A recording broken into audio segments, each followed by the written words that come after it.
Good evening. Welcome, everybody. Welcome to the Queensland Art Gallery and Gallery of Modern Art. My name is Simon Elliott. I'm very lucky to be the Deputy Director, and welcome to the very first for the year of the Griffith Asia Institute Perspectives Asia. Already the year is starting with a bang, and we've got Alice and Carol in the room, so you can be guaranteed of a bit of excitement. Alison's worrying about that.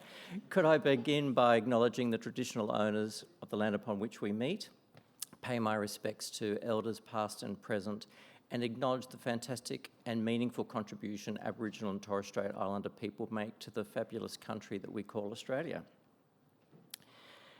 I'd like to begin by acknowledging the very hard work of the Griffith Asia Institute, led by Christoph Wang, and the team, Gloria included, in organising this event.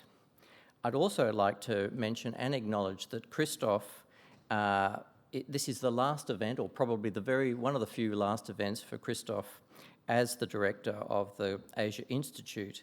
He starts a new role at the University of Queensland, and we wish him well with his new exciting endeavour. I'm sure, and Christoph is going to join us shortly, he's actually on a conference call at the minute, but I'd like to make sure that Christoph keeps in touch with this program that he's been so much involved with for so many years. So tonight it's my great pleasure to introduce to you Dr. Alison Carroll, a long-time friend of mine, and in particular this institution and many of its staff, and indeed, I dare say, many in this room.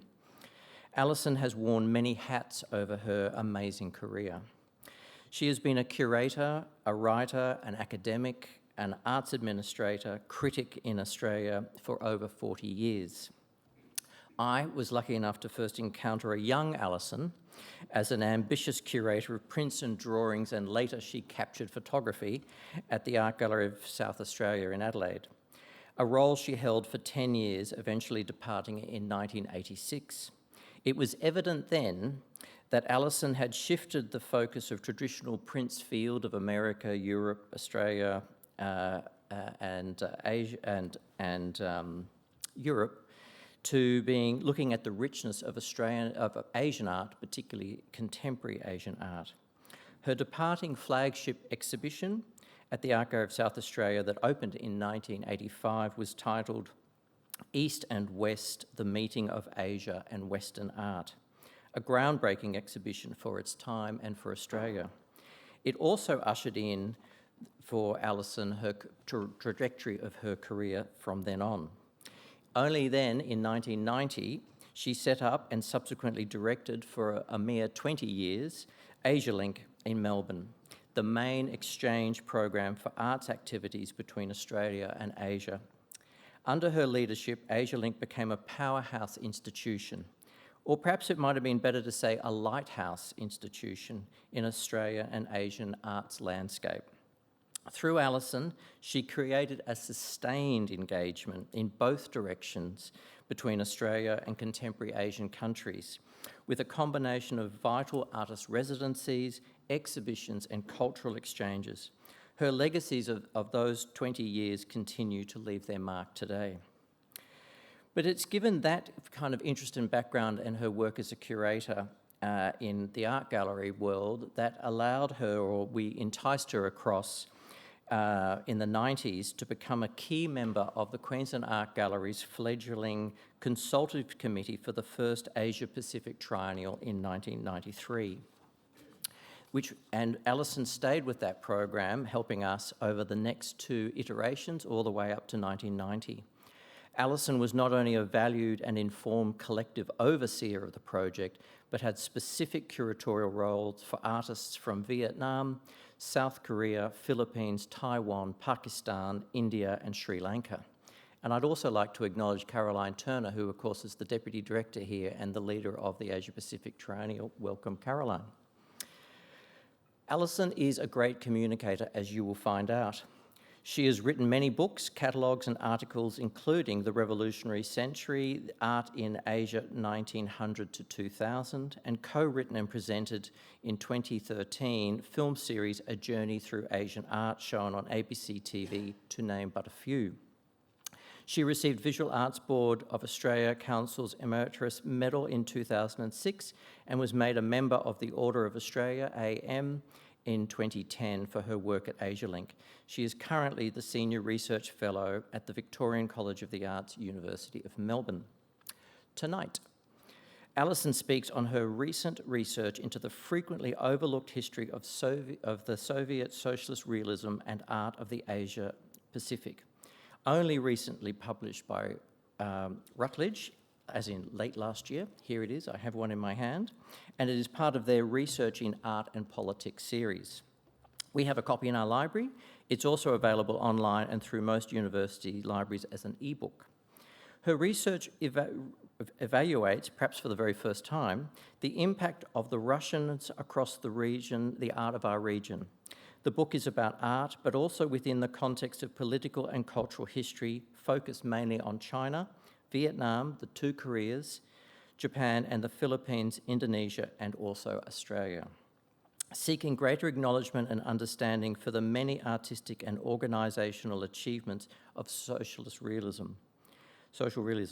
Alison provides the very first analysis of its impact across our region. We are very fortunate to have her tonight, and would you please make welcome Alison.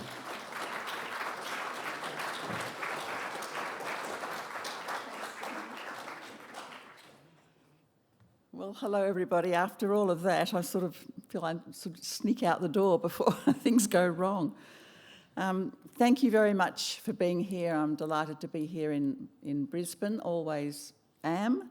I'm very thankful to the Queensland Art Gallery, Simon in particular, and Tarun Nagesh, and also the Griffith Asia Institute for inviting me. Quagoma has been always a special place for me, and I'm delighted to see many friends here. I should also say that book that Simon showed you, he's responsible for it. I was talking to him a few years ago about what to do with this material, and he said, write a book. And it was just so straight, and I thought, oh, maybe I should. So you blame me, you don't. What? No, I don't blame you. It was, I'm very grateful to you. Okay, without further ado, let me move on. This is the title, but I'm going to start now with the slides.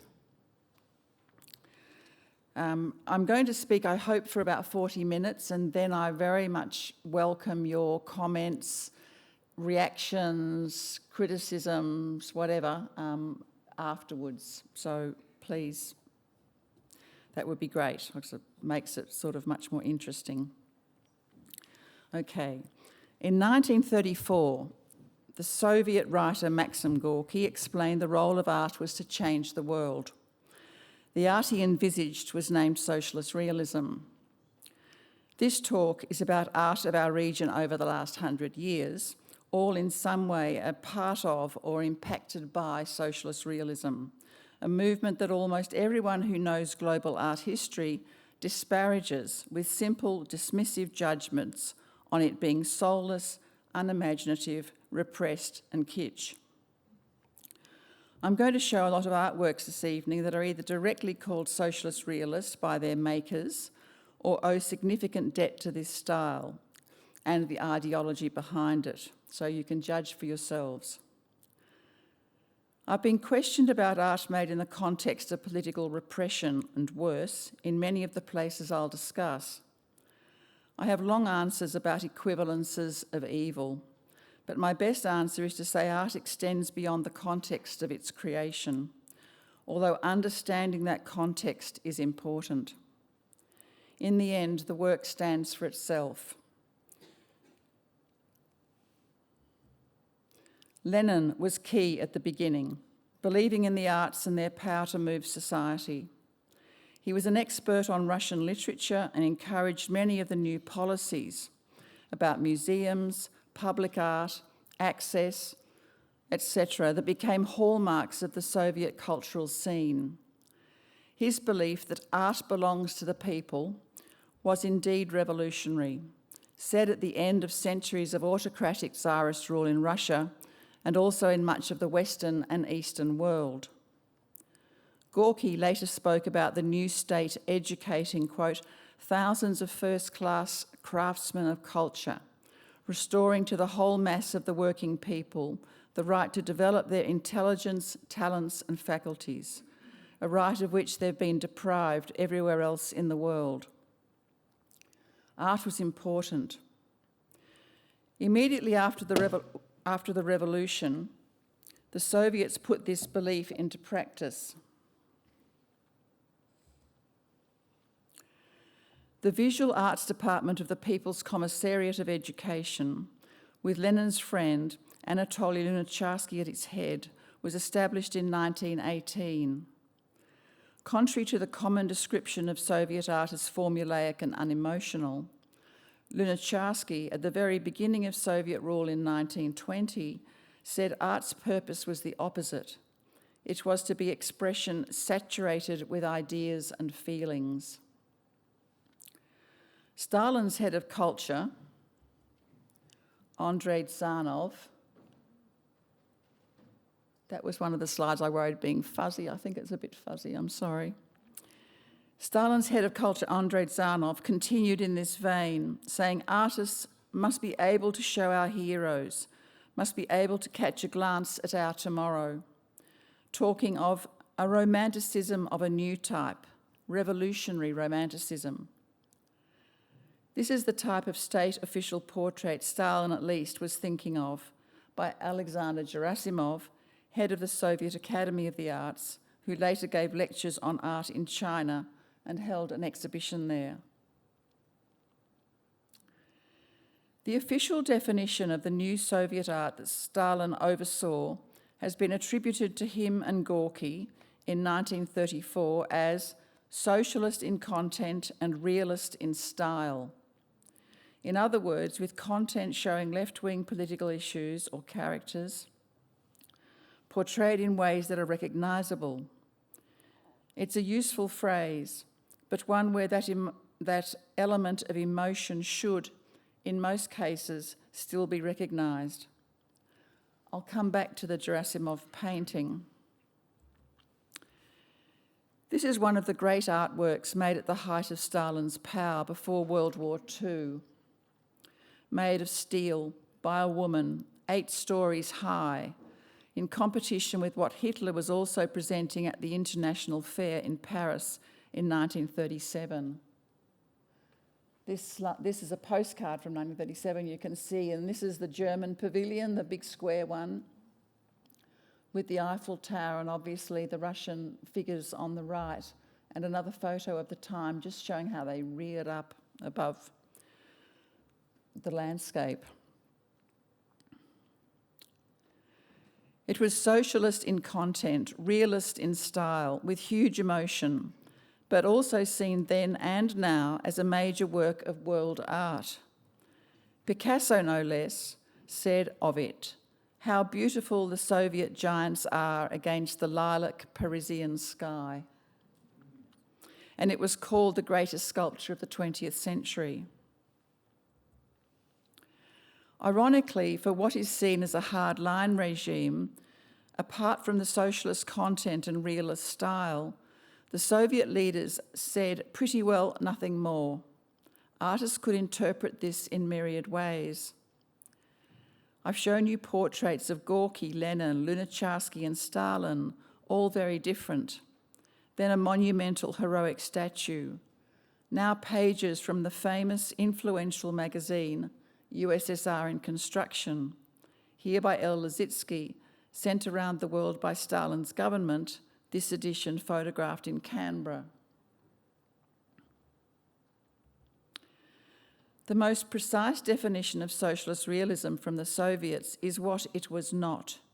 They really didn't like the isms of particularly France. Cubism in particular was not wanted.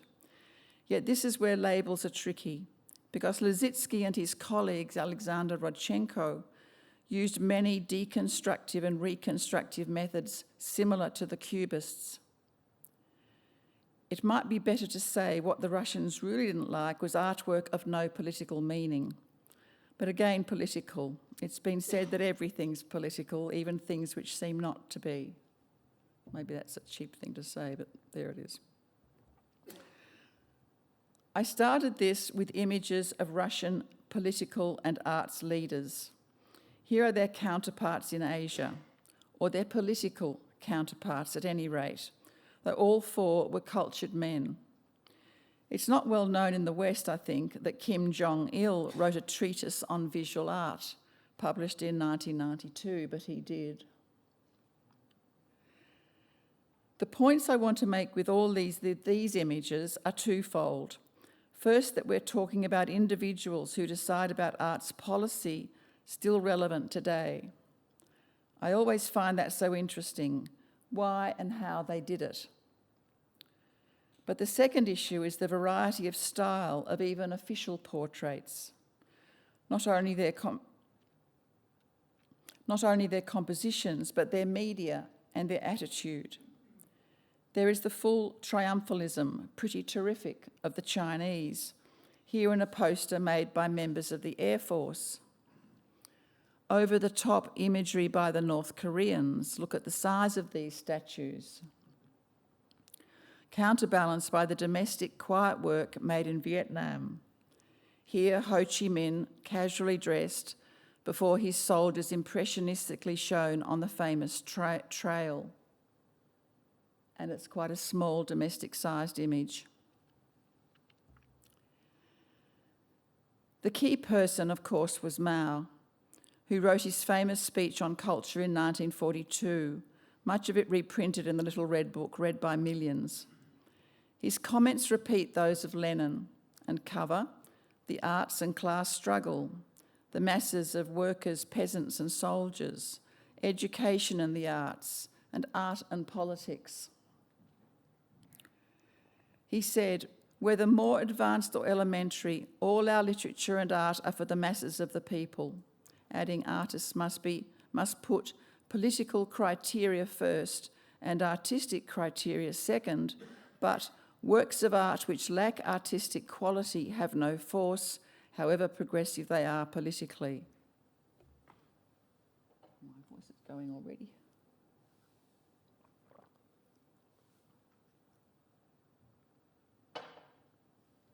See the portraits of Marx and Lenin behind him. If art was important, it needed clarity and serious support to change this sector of society from the hierarchy so entrenched, especially in China, and make it relevant to all. The establishment of a Ministry of Culture, establishment of museums, travelling shows, teaching, children's art classes, art activities in far-flung regions, art workshops for soldiers, workers and farmers, all happened very quickly, totally based on Soviet ideas and practice. This is the National Museum of China, built very quickly after the founding of the PRC, with a lot of these paintings still in prime position there, commissioned to fill its vast halls, telling the story of the revolution. As you can see, this is a typical European museum setup. Large, colourful representational oil paintings, flat on the wall of a large space open to all an antithesis of traditional Chinese presentation. I'm going to show a smaller vision of that Dong Zhiwen painting in the wall there. The iconic painting of the declaration of the founding of the PRC on the end wall of the main room of the museum, but made even more accessible by publication. Here, we quickly reproduced in a format that enabled it to be known all around China and actually further afield. This is the image on the right here. This set of China pictorial is housed at Bandura on the outskirts of Melbourne. These things are very available.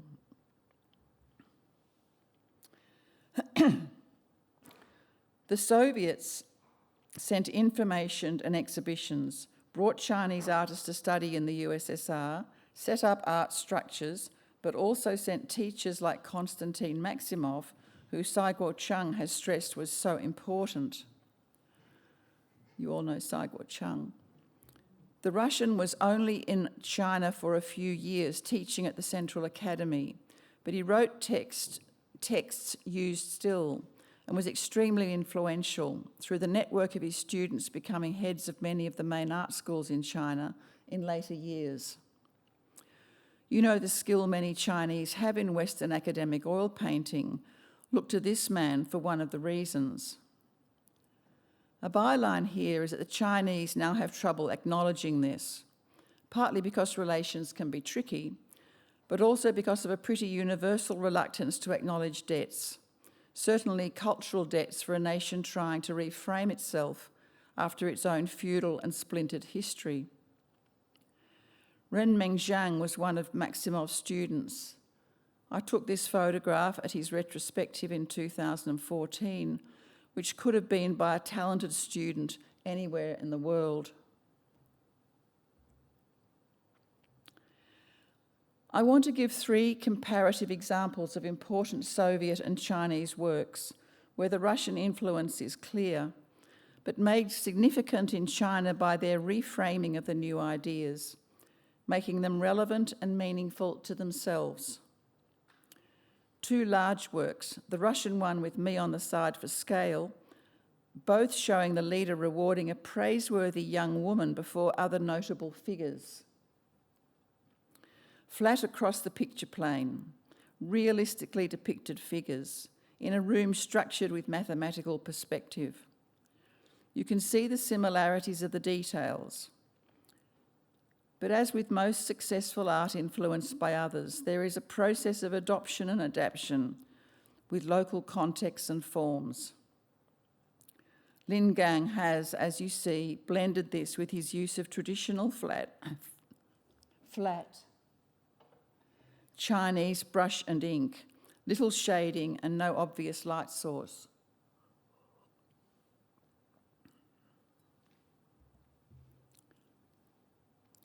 A change of medium, style and size. Here both much more schematized and flattened, but both with similar angular dynamic forms, simple red, white and black colour, the inclusion of text and image, and both with the intent of telling the socialist, or whatever you want to call it, message, that Russian and Chinese culture was dynamic, modern, youthful, energised. The Rodchenko was made early in the Soviet regime and the Tianjin print much later, but it learnt from the Russian example, made attractive to its audience through its blending with traditional Chinese text and image, flatness, verticality, and so on. I showed you the Stalin portrait before, but I wanted to compare Shen Jiaowei's similar heroic image of colleagues on the border, a work praised by Madame Mao. Both large oils on canvas with figures fearlessly looking up to gaze into the distance, over their realms. Similar tonality, composition, intent. But for Shen, images of 2 of his friends serving the great motherland on the Soviet border. I've put these on now as the debt to Wang Guangyi has to such works is so clear. The declarative heroic tone of the Shen painting and the graphic simplicity of image and word of the Tianjin poster. But these are done after Mao's death, when artists used these visual models and their energy, but with, in the case especially of the canon work, satire and irony. You know, the centre of capitalism in communist China. The famous Maoist pop and other Chinese works of the 1980s and 90s would not have been made without the preceding imagery. Those are some examples of the impact of the Soviets on Chinese art. I'll show more art of the region, but first I wanted to give some answers to the question of why this work is so disparaged. The Cold War provided the context for discrediting socialist realism in the First World, that's the Western world. Western art historiography provided the way to do it. It identified 4 criteria. First, it applied the concept of connoisseurship with the idea of fine and poor taste, positioning socialist realism as bad taste or kitsch. Second, it contrasted Enlightenment ideas of the elite individual genius opposed to socialist realism's apparent disregard for individualistic creative processes. Third, the related idea of popular or mass visual art and socialist realism's focus on mass popularity was discredited.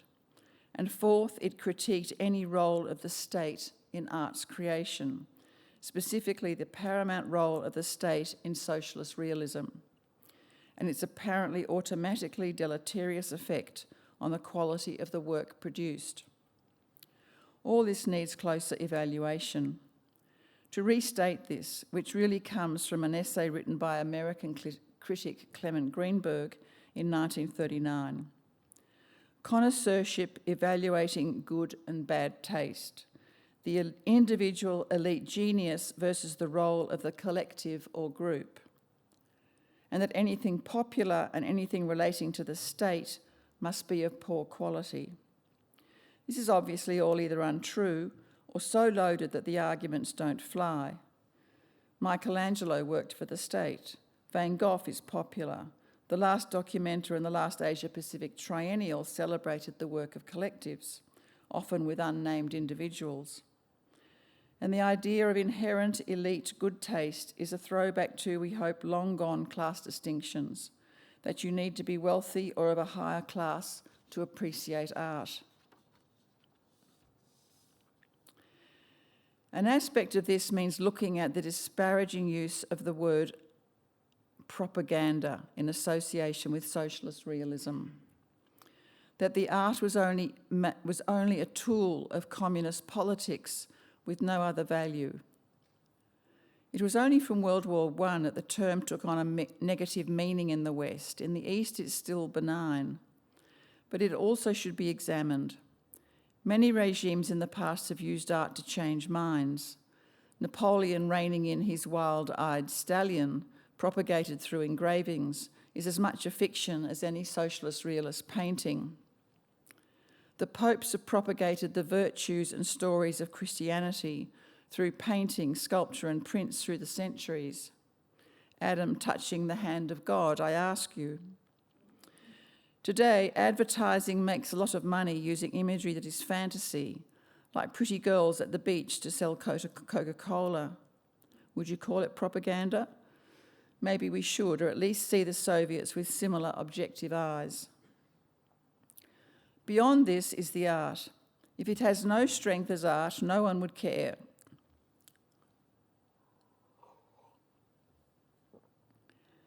But the style's spread and impact through the Asia-Pacific highlights that this is not so.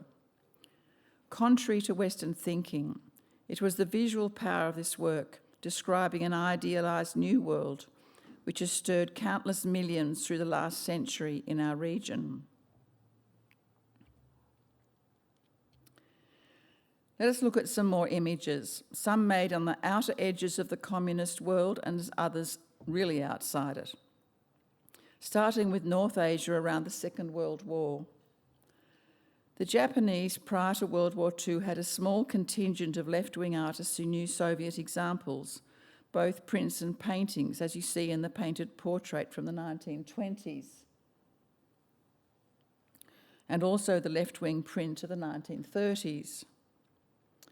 But the increasingly militaristic right-wing government of the late 1930s and into the 40s also recognised the power of Soviet graphic work, its simplicity, its various technical innovations, like the duotone, bled edges and so on, the use of word and image together in dynamic formats, and also its victorious tone.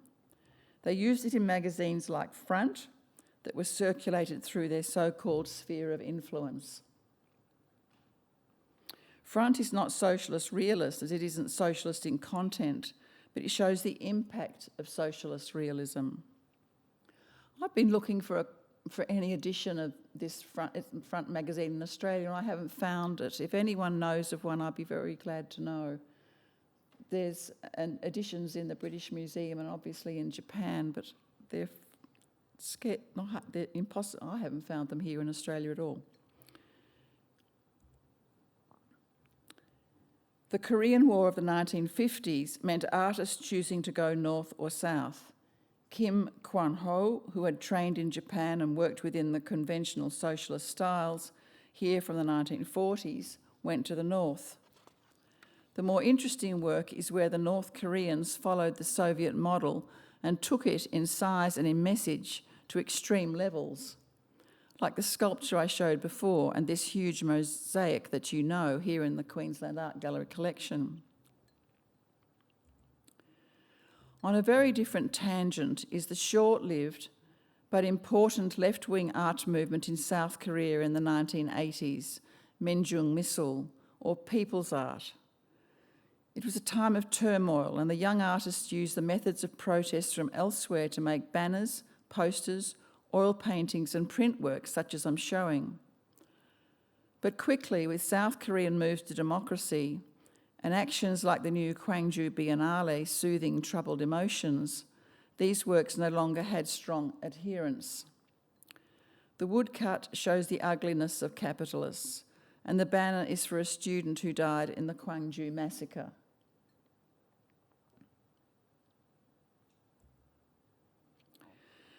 The Vietnamese made socialist realist works to inspire their troops, really, in the interest of creating a new Vietnamese state. Ho Chi Minh said rather than anything else, he was a nationalist, but he used Soviet visual methods, advocating similarly that art was both useful for the purposes of building a new society and that everyone should have access to it. Look at the date of this fine gouache, 1947, 8 years before Dien Bien Phu and the defeat of the French, but showing the domestic, if I can call them that, tasks of the young men. The poster is from the American War period by a woman with B-52s and American POWs, as well as guns, but still with flowers and decorative clouds. A notable feature of the Vietnamese were the soldier artists, proud of their role on the battlefront and trails to show the lives of their confrères, who in turn were proud to be so remembered. I call these works socialist realist because of their socialist content and realist form, and they're triumphant in their own quiet way. But more than that, they're personal, often domestic, and without the oversized hubris of the Russians and Chinese, another component of this important and varied style. Less subtle is the work made in Laos, like a banner I saw in a Lao magazine, and with all the hallmarks of the Russian models, this statue outside the Army History Museum in Vientiane, showing a worker, a soldier and a farmer. And further south, Indonesia to start.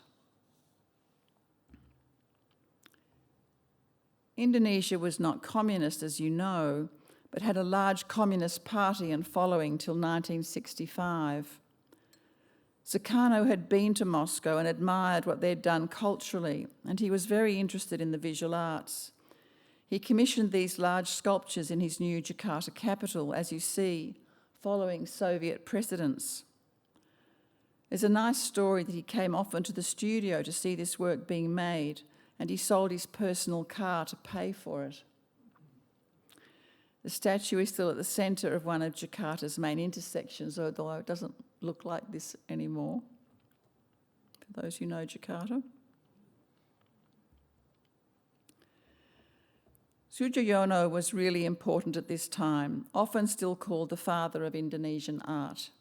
Fine artist, communist, member of parliament, arts leader, nationalist, visitor to East Germany, writer, the man who wrote that artists had to tell the story of the people, as Lenin had said.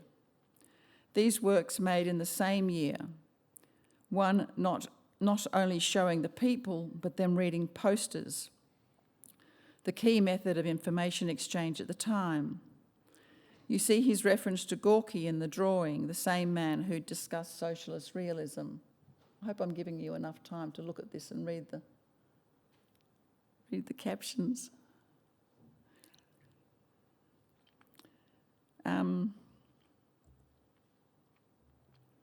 The Indonesian Communist Party leaders used Soviet graphic blueprints that you see here for their publications, with a dramatic, simplified, black and white, hard-edged, declamatory choice of visual image mixed with text. These are all in the Monash University Library collection, as you see. We've got a lot here in Australia. Many paid tribute to the qualities of woodcut printmaking that come to the fore in Indonesia in the 1990s, looking towards the fall of President Suharto.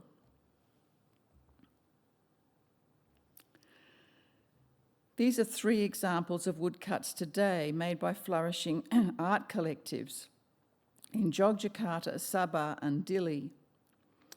I find it interesting this quite hard technique gets such focus in these various centres in 3 countries of the region. I mentioned before that the Soviets set up art structure from the top. Well, they also supported official artist collectives to make major works, a practice that has sympathy with strong local traditions in much of our region. And you know well the work on the left. In your collection, major work that Queensland collects. Queensland's got really the best collection of these contemporary works like this in the country.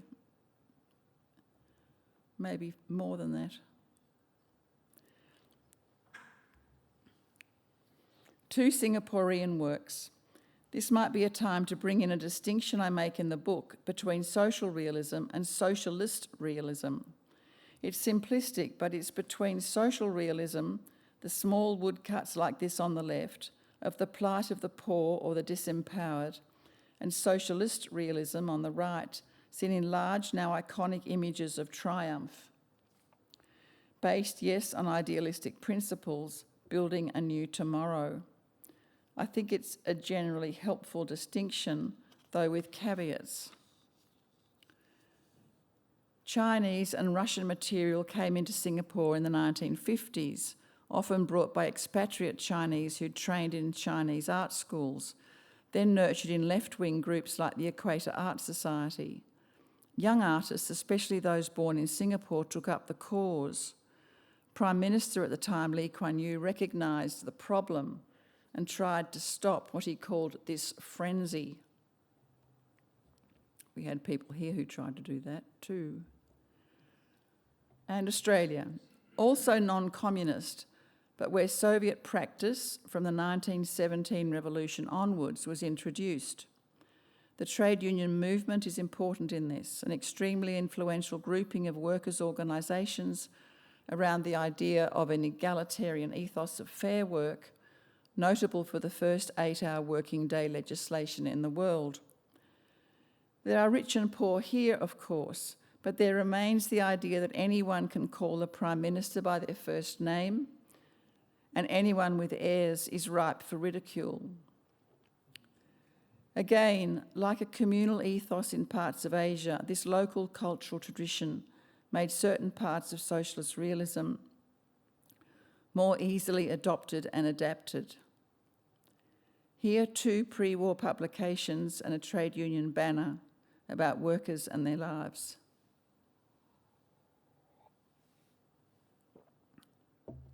The tramwayman, W.A. Smith, writes about his surprise at the cultural life of ordinary people in Russia and the amount of government support. He went there with 6 other trade unionists from Melbourne, lost their jobs by going there, but he wrote a terrific book full of interest about what he saw and how amazed he was about how cultured Russia was.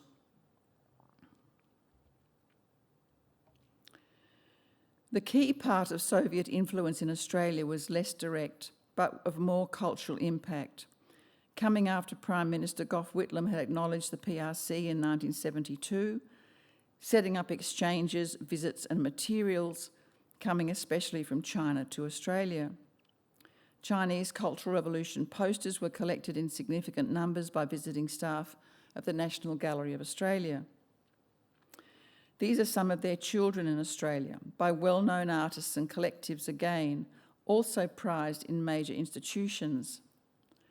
You see the humorous but serious reference to socialist slogans, one by Mao himself in the Newmarch print.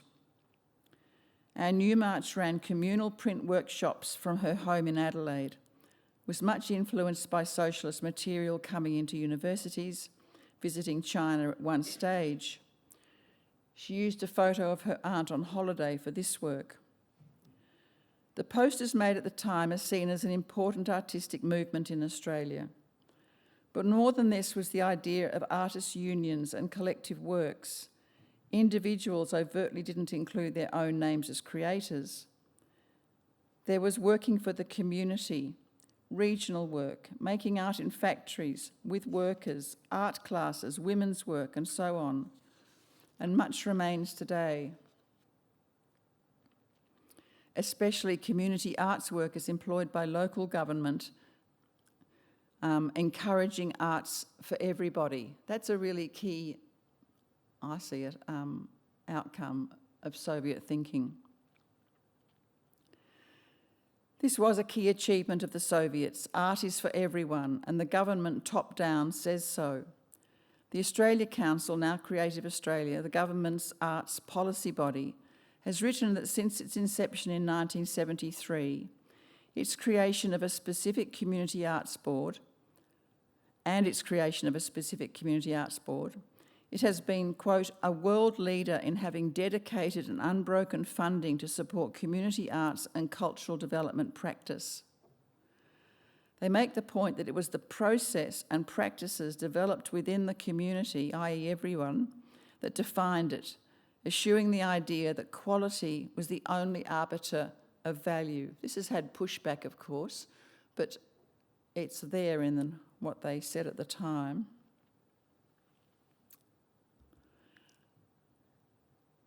Moving on.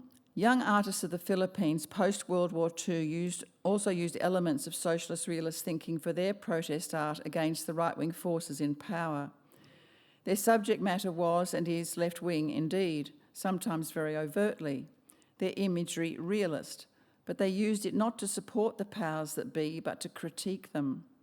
In this work in Singapore's National Gallery, you see the heroic figure in the foreground, but on the left, people painting a protest mural and making a large poster, and at the top, people holding up placards as they march. I hope you can see those. They're there.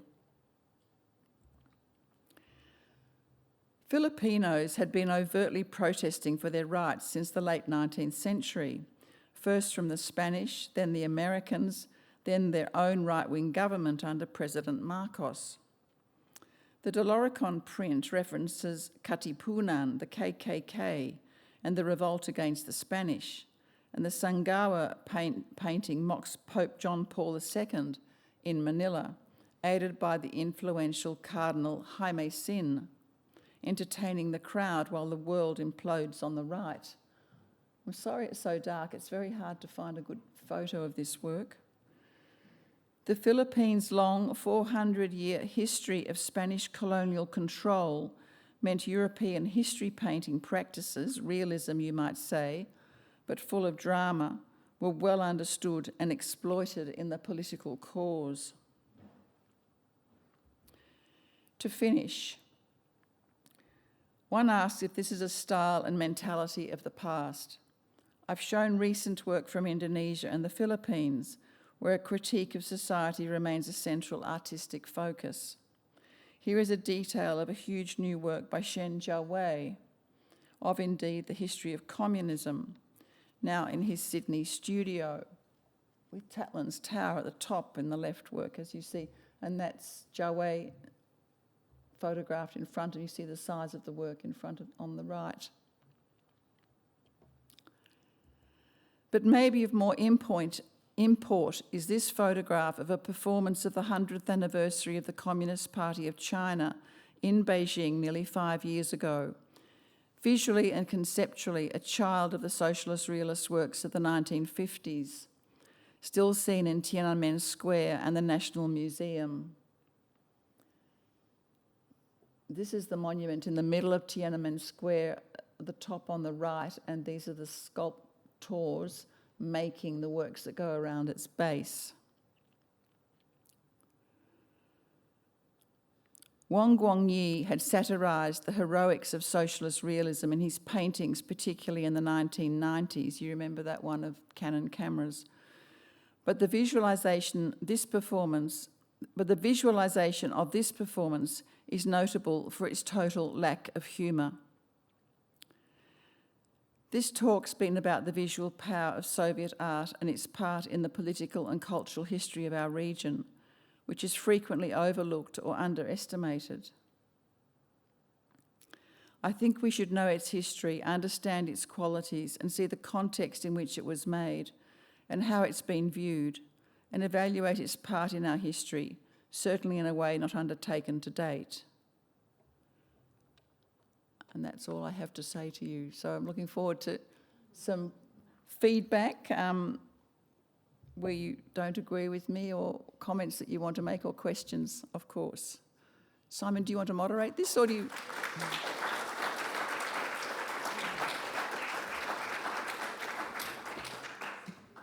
Do you want me to go back to any of the images that you didn't see long enough? No? So we've got some microphones, and that way we can record them. Has anyone, I won't thank you just yet. Has anyone got any questions that they'd like to share? There's one at the back, there's plenty. About the back. Sorry, just...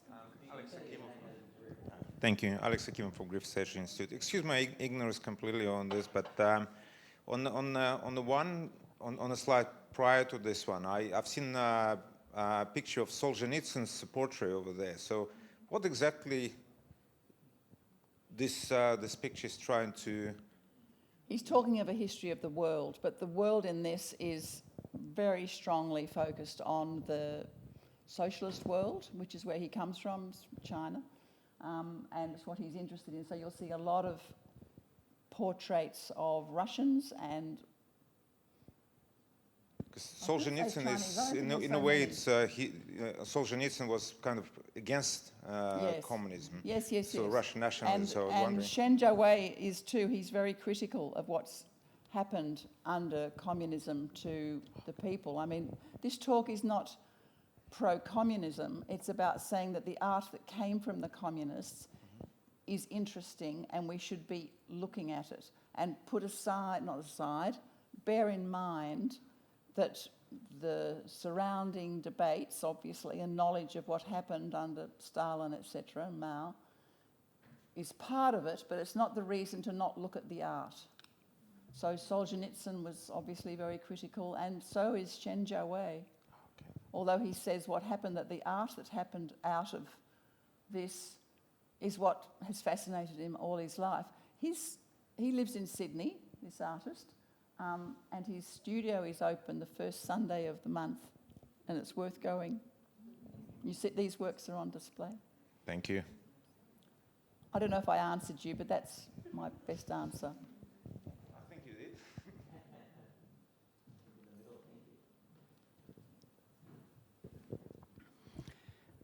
Thanks. I wondered to what you've talked about irony and humour, or the lack of it, a couple of times. Yeah.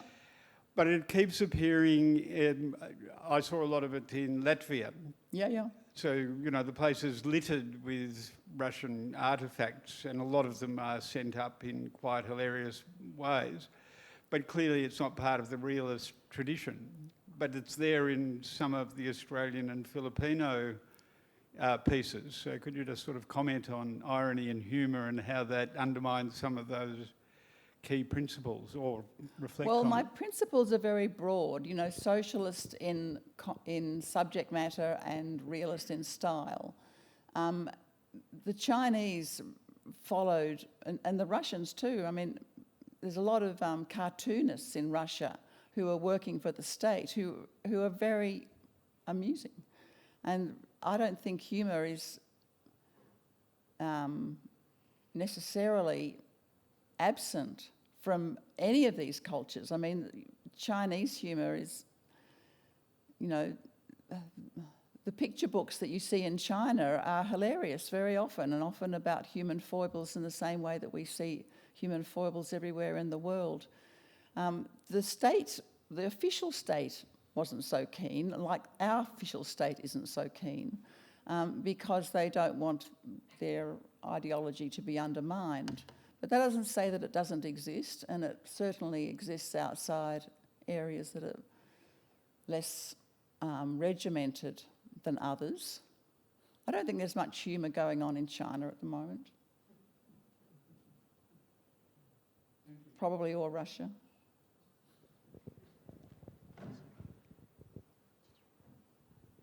Thanks, Alison. I do hope that an exhibition does come out of this, and I look forward to reading the book. I'm just curious, are you exploring the influence of Diego Rivera and the Mexican muralists? Because they had quite a strong influence, I know, in southwest China and Yunnan province, as well as in Taiwan. So just a question about that. Yeah. Well, Rivera went to Moscow and he was, you know, a big deal and all of that. But one of the great ironies of all this is we lose the nuance. The second big solo show at the Museum of Modern Art in New York was Rivera. They knew he was a member of the Communist Party. This is whenever that was. Like, we are too... the shades of... we're too black and white about all of this. I've not seen much interest from the Mexicans. I've been interested in the Mexicans in Asia at all. The only one is Covarrubias, who went to Bali, and he obviously lived there for a long time and wrote important books about it. But I've never seen anything on Rivera being interested in Asia itself, although I've seen some references to people in China being, as you say, responding to particularly drawings and cartoons in the style of Rivera. I mean, sorry? Yes, yes, yes. They definitely. It's sort of parallel worlds in a way. And I gave a talk in Mexico once about Asian art, and they were so not interested.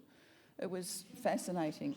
And I'm thinking, God, you share so much, especially with the Philippines. They just really couldn't care at all, and they were just interested in Europe. So that was a sort of interesting thing to me. A couple of comments. One is the Aboriginal one that you had up here reminded me very much of raising the flag on Iwo Jima. Did I put an Aboriginal one up? And Sorry? Oh, the land rights. Oh, yes, sorry. Yes, it is. And in fact, there is a common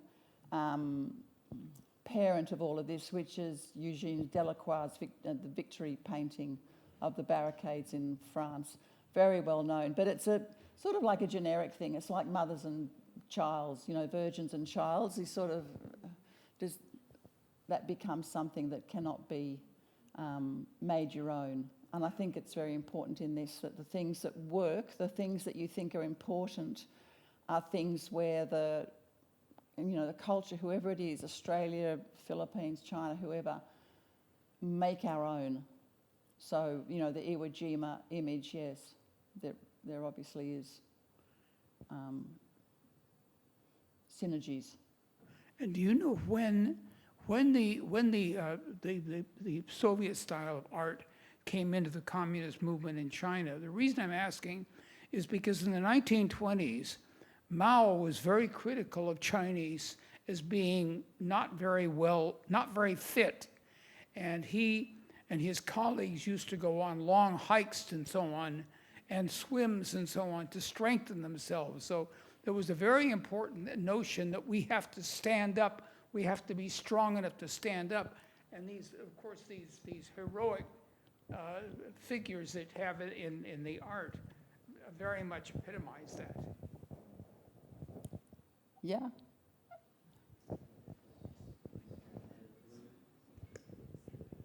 One of the interesting things, I thought you were going to say something a bit different, is that Lenin, and there was this, one of the things I found really interesting is the Russians' attitude towards Asia as well, which is also quite dismissive.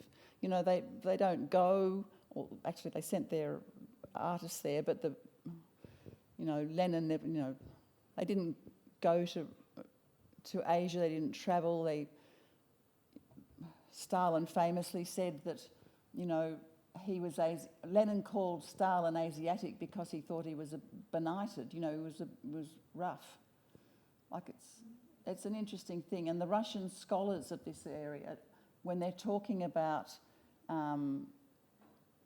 socialist art internationally, they almost never include Asia in it. They'll talk about Eastern Europe, Latvia and places, but they won't, and if they do include anything in Asia, it'll be a sort of small paragraph at the end saying they're copying us with nothing to show for it. And yet it's been this huge movement. If I was Russian, I'd be saying, look, this is, puff my chest out about what my culture had done. Yeah. I wanted to ask a question about historical phases, historical periods. I know the Australian instances quite well. I've actually written about masses somewhere. It's a great image, isn't it? And what socialist realism meant to writers and artists in the 1930s was very different from what it meant in the 1950s and 1960s, and there's a range of political reasons for that. I've seen similar change in Chinese art as well, where you get in the 20s and 30s a lot of the woodcuts, lino cuts of workers, not necessarily heroic, and then you get the heroic images later. So I'm just wondering, from some of the examples that you give, what kind of changes in different historical periods there were, depending on the changes in the political scene as well. I think the Chinese example is the easiest one. The moment, the communists got into power, it changed totally. And it went from, as you say, being the underclass and impoverished, very moving scenes. And that they were based on reality, that this was a terrible time for people in China, to onward into a marvellous future. Australia is a bit complex because we've had such pressures from anti-communist political rulers like Menzies, for example. And you made me think, as you were talking about, one of the reasons I tried to make a distinction between social realism and socialist realism, not just the way that is, but again, like a lot of these terms, they get moved around according to the person's needs. So you can't say socialist in some countries of Europe, of Asia. And Alice Guillermo, the Filipina historian, she always calls everything like that we've seen social realism. And my argument is it's not. It's socialist realism. It's triumphant. It's looking to a future. But I think the word is so loaded at that time in the Philippines that it was dangerous to say it. And the same would certainly be the same in Indonesia, where Suharto clamped down totally on anything to do with socialism. And it's a reason there's a great gap of research and information about this period in Indonesia, is because people just were too concerned to carry on. I don't know if I've answered you, but I've tried. How are we going for time? We're right on about one more question, please. Sorry, I 100% agree with you that we should study this Oh, good. kind of art. Yay! Yes, I just want to begin with that comment. I'd also like to ask a bit about training. Yes. In the last few years, I'm really struck by how much Western music is performed in China and how much dedication there is to training in Western music. And at this very minute, for example, Classical music, you mean? the Shanghai Philharmonic is coming to perform in Sydney and Melbourne. Unfortunately, it's not coming here, and they will perform Rachmaninoff and other works like that. And I'm just wondering, I'm very struck how much training, how much attention is given to training in this Yes. Western music. Now, how would you say about training in visual arts in China? I mean, I know there's a lot. I think there was a lot of countries. Sorry? I know you've covered a lot of countries, so can I just ask about China? Yeah. No, and it's important there because it's so extraordinarily obvious what was happening. As I say, it was top down. The Russians were the first people to have ministries of culture in the world. And the Chinese, I mean, just followed everything, including having a Ministry of Culture. And one of the things they did was they set up all the training institutes. There were art schools before 49 in China, but the training programs that they set up were so overtly being run by the powers that be that they had enormous impact. And so that's why they brought people in from the countryside, and those people were expected to go back out to the countryside once they'd learned what they'd learned from people like Maximov, that Russian that I showed, and others. And their own people were sent immediately to Moscow, to the Repin Academy and all sorts of academies in Moscow for years. I mean, it must have been very expensive, but they all did it because education was so important. And in different ways, the arts were important, culture was important, and it's an interesting thing that I've often thought Lenin, Mao, even the Kims are so much more interested in culture than Western politicians. I mean, Gough Whitlam is the great exception. Forget the rest, really, as we know. It was very overt, and it was very desirable to become a student at these academies. People vied for the positions, and once they were in, they knew that their life was going to change for the better. Jack Chen is a very interesting person. His father was Eugene Chen, who worked for the Nationalists, and he ended up in Moscow at the art school there, and he wrote a terrific book about what it was like. And he talks about the stipends that artists were getting, and they're very, very generous in Russia and a bit less generous in China. But this is China when it's, trying to rise out of this incredibly disastrous experience of all those years of war, and they're putting this emphasis on training and arts training. I mean, it's extraordinary, really. And you can put it down partly, I suppose, to a latent Confucian respect for arts and things, but it's also an awareness that it's important. I mean, I find it amazing myself, having grown up in Australia, where you sort of have to run for cover if you mention that you're in the arts.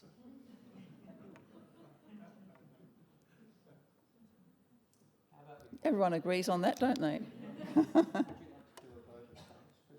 Oh. That would be fantastic. Don't mention what it costs to get an arts degree. Well, first of all, thank you, Alison. You're welcome. Thank you so much for sharing kind of this wonderful presentation with us. I think I really enjoyed how you kind of built an arch between all these different countries and kind of their origin from the Soviet influence across Asia. You built an arch from across time as well, because we really touched the early 1920s and before, actually until today. And you built an arch from kind of the art to politics and how kind of also inspiration, aspiration that I think the socialist art in particular, as you emphasized, showed. So really, really enjoyed that. I mean, I know a little bit the Eastern European art probably more than kind of how it influenced here in Asia. So that was extremely enlightening. So thank you so much for that. I also want to thank the Queensland Gallery of Modern Arts for again hosting us, and Simon and Ruth and all the colleagues here. I want to also really acknowledge the student helpers, I think from Griffith University, that have kind of made this possible, roaming mics, and I hope you enjoyed it as well and will come back as well. I also want to acknowledge all of the Griffith Asia Institute members and associate members that I'm seeing here. It's really wonderful to see your faces, including, of course, my deputy director, Gloria Ga, who will actually step in to become acting director on Monday. Is that correct? Oh, it's because of me. I made her do that, so poor her. She has to step in my footsteps, but it's not going to be a problem for her. This is indeed my last kind of moderation of Perspectives Asia and my role as the director of the Griffith Asia Institute, which has been an immense pleasure to be in this role for the last 2.5 years and to host, a number of, 15, 12 different Perspectives Asia, which kind of, I don't even know kind of which one was the best, probably Alison's. And we celebrated 20 years of Perspectives Asia together, so really, really such a great time. I'll not be going far.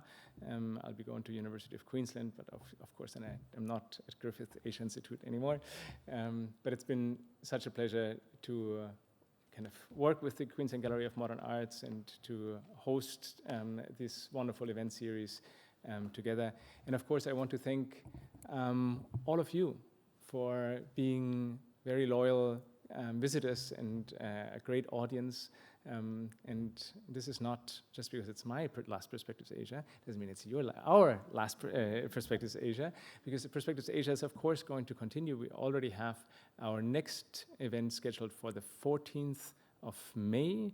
Now I have to look up who it was. That's where my name memory in the end fails me.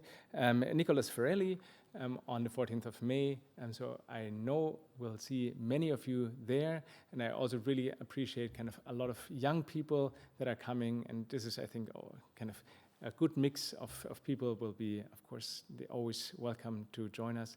And so thank you very much. Thank you, Alison. And thank you for a wonderful evening. Have a good night.